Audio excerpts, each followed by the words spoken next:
Sa sino po ba si Justin Bieber? Ang cute niya, no? Si Justin Bieber po, isa po siyang teen icon ngayon na sobrang sikat na idol ko. Well, I really love his songs. It helps me mature.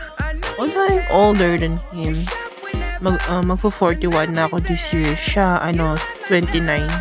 Yung inspiration po siya sa akin, lahat ng music niya, lahat ng message niya sa lyrics niya. I really love them. Like, Sorry, at saka yung Favorite Girl. Yung first album niya, One Less Lonely World.